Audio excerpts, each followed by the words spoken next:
समझाना पड़ेगा।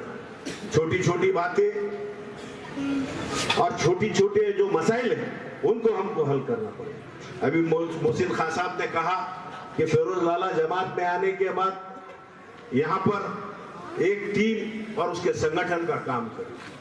तो दोस्तों, आप जानते हो या नहीं जानते, मगर इतना है कि मैंने 3 महानगर पालिका हारा और 1 विधानसभा हारा। ये 18-19 साल में सियासत में इलेक्शन लड़ते रहा। हारने के बाद भी मैं उठ के खड़ा, तो सिर्फ और सिर्फ आप लोगों की दुआएं और आप लोगों की मोहब्बतों की वजह से। मेरा कोई सियासी खानदानी सियासी मेरा कोई एक मकसद, एक मिशन को लेकर मैं चला। मेरा मकसद, मेरा मिशन, मेरा शहर और मेरे शहर की अवाम। अब यहाँ पर हालात तो ऐसी है, साबिर चौश ने बोल दिए और बोलकर भी बताए, यहाँ की अवाम भी बड़ी खुश है कि हकीकत ये है कि समाज के अंदर कैसी लीडरशिप हमको तैयार करना है। ये हमको तो ये बात नौजवान और मेरे नौजवानों, तुम समझो, अगर आप मुत्तई होकर, मुनज़्ज़म होकर, अगर एक अच्छी क़यादत को यहाँ पर हम तैयार करेंगे तो हमारे मसाइल हल होंगे। बहुत बड़े बड़े सियासी लोगों का ख्याल था, एपीजे कलाम साहब ने कहा, कभी बहुत से इस देश के अंदर अच्छे अच्छे लीडर्स ने कहा कि समाज के और महल्ले, हमारे आपस के जो मसाइल है माशरे के, अगर इनको हल करना है तो ऐवानों के अंदर नौजवान और नई पीढ़ियों को भेजना पड़ेगा। ये समझो मेरी बात। यहाँ का तो मामला ऐसा है कि चोरा भी बोले तो खामोश, बुकना भी बोले तो खामोश। मगर नौजवान, आप लोगों के जज्बे को सलाम।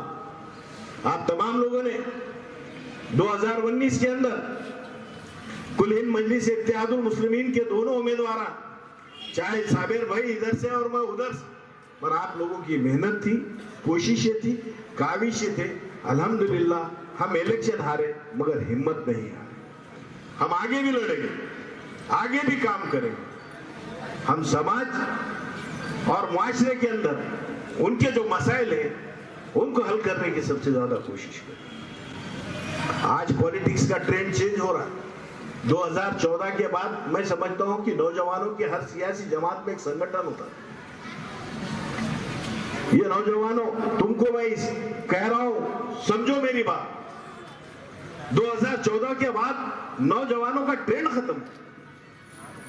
हर सियासी जमात के अंदर एक नौजवानों की यूथ की विंग होती है।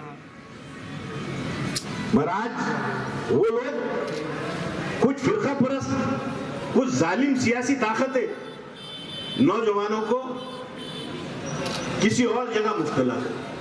आज देश के अंदर नौजवान सबसे ज्यादा बेरोजगार हो रहा है, इसके ऊपर कोई आवाज नहीं उठा। आज यहाँ पर स्टूडेंट्स के, तलबात के बहुत ज्यादा समस्या है, बहुत ज्यादा मसाइल है। उनको हल करने के लिए हम टीम बनाए। मैं अकेला कुछ नहीं कर सकता, इसलिए आप तमाम लोगों की मेरे को जरूरत है। इसलिए मैं आप तमाम लोगों को लेकर चलने का काम कर रहा हूँ। यहाँ पर बेरोजगारी बढ़ रही है, हमारा विकास नहीं हो रहा, हमारे जो हक है वो प्रशासन हमको नहीं दे रहा है, हम नहीं मिल रहे हमको। तो इसकी वजह कमजोरी हमारी, क्योंकि हम लड़ना नहीं सीखे। हमको लड़ना पड़ेगा और इंशाअल्लाह ताला हम लड़ के लेंगे। इस देश का इतिहास ही रहा, जब जब इस मुल्क के अंदर कुछ अगर हासिल करना है तो देश के लिए लड़ना पड़ा। पिछले 60-65 वर्षों में क्या हुआ आप तमाम लोग जानते हैं। आज ये 7 साल से इस देश के इख्तिदार पे बैठी हुई जालिम हुकूमत, उनसे भी हमको लड़ना पड़ा। ये बात को सोचो, आज ये देश जान रहा है कि देश के ऐवान पार्लियामेंट के अंदर इस मुल्क के आईन की, संविधान की अगर कोई बात करते तो आपके मेरे महबूब खैर नकीब मिल्लत अल्लाह बैरिस्टर असदुद्दीन अवैसी साहब। उसके बाद बात करते हैं तो इंसानियत, मुस्लिम, दलित, ओबीसी ने इंसानियत, हमारे मुल्क में इंसानियत, और वो इंसानियत जो जिनके ऊपर जो जुल्म हो रहा है, जिन पे नाइंसाफी हो रही है, जिनकी, उनके लिए लड़ने का काम आपके हमारे महबूब खैर नकीब मिल्लत अल्लाह बैरिस्टर असदुद्दीन अवैसी साहब। सियासत में यकीनन इल्जाम लगते रहते, आरोप प्रत्यारोप होते रहते, मगर उसकी एक मर्यादा रहती। नांदेड़ का कुछ ऐसा हाल हो गया, जिन लोगों को कोई पूछता नहीं, 4 के सिवा 5 वाले सोशल मीडिया के लीडर बन के बैठे, कुछ तो भी कमेंट, कुछ भी बोल ले, क्या चल रहा है मुल्क? क्या मसाइल नांदेड़ के हल हो गए? अगर मैं किसी सियासी जमात के अगर लीडर के ऊपर तनकीद करता हूं तो क्या मसाइल खत्म हो गए? मेरी बात खत्म हो गई? बस हालात तो ऐसे कि सिर्फ और सिर्फ कुछ नहीं दिख रहा। नांदेड़ वालों में तो मैं समझता हूं कि अल्हम्दुलिल्लाह एक जज्बा, एक सोच है, एक फिक्र है। नांदेड़ महाराष्ट्र के अंदर एक कैपिटल में गिना जाता है, ये सोचना पड़ेगा हमको सियासत में, क्योंकि सबसे ज्यादा ताकतवर सियासत नांदेड़ से थी। मगर आज तो हालात ऐसे हो गए कि नांदेड़ के हमारे कुछ लोग हमारे खिलाफ ही कुछ भी बोल रहे हैं, उसमें तथ्य नहीं, उसमें कोई वजह ही नहीं, सिर्फ इंतशार कर रहे। मगर मैं उन लोगों से को इतना ही बोलूंगा, जो हकीकत है वो लोगों के सामने। फेसबुक, सोशल मीडिया, व्हाट्सएप के पे इनकलाब और ये लोगों के मसाइल हल नहीं हो, आपको समझना पड़ेगा क्या क्या चल रहा है देश में। आपने बिहार के अंदर देखा मजलिस की कामयाबी, उसको देखकर आपने देखा हैदराबाद के अंदर एक बल्दिया के इलेक्शन कॉर्पोरेशन के, क्या कहा गया? सर्जिकल स्ट्राइक की बात, जिन्ना वाली बात, ये भगाने वाली बात कर। ये क्या शहर के मसाइल थे? वो देश की पूरी ताकत वहां पर, तो ये सोचना पड़े, सोचने का विषय है। समझो नौजवानों, आज इनको ये देश में बैठे हुई हुकूमत और जिनको हमने 65 साल जिनके पीछे हम चले, उन लोगों को सिर्फ ये मजलिस के कायदे नहीं चल रहे।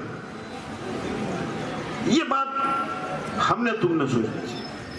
क्या इतना बड़ा जीएमसी का इलेक्शन है, जीएचएमसी का, जिसके अंदर देश का होम मिनिस्टर आता, एक स्टेट का चीफ मिनिस्टर आता, कैसे कैसे अल्फाज किए जाते? क्या सियासत में ऐसे अल्फाज होते? नहीं। ये नौजवानों को कुछ जो क्रिमिनल जहन रखते हैं, वो नौजवानों के जहनों को खराब करने का काम कर रहे हैं। मगर मैं समझता हूं कि हमारे शहर में और महाराष्ट्र में अल्हम्दुलिल्लाह अच्छी फिजाएं, हम भाईचारा हमारे पास। आज अठवले साहब, वो मंगेश, ऐसे नौजवान हमारे साथ हैं।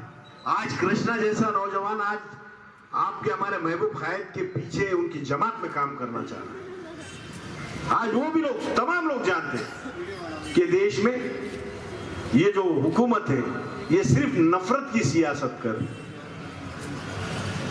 ये तुमको हमको समझना पड़ेगा। आज तो हमको भी ये सोचना पड़ेगा, जो हमारे लिए पूरे देश में घूम रहे, जो हमारी बातों को ऐवानों में उठाते, तो आज हमको उनके हाथ मजबूत करने के लिए हमको मुत्तहिद होना पड़ेगा और यहाँ पर अवाम के काम करना पड़ेगा। हमारे शहर में और एक नई ताकत के साथ हमको यहाँ पर जमात को मजबूत करके, अभी ग्राम पंचायत की इलेक्शन है, तो मोहसिन खान साहब और तुम्हारे वाजिद साहब, आपसे अदबन गुजारिश है कि अपने बाजू कुछ उम्मीदवार खड़े रह रहे, उनको भी कामयाब करें। इतनी बात करते हुए अब आप तमाम लोगों से रजा लेता हूँ। अल्लाह हाफिज। जय भीम, जय भीम।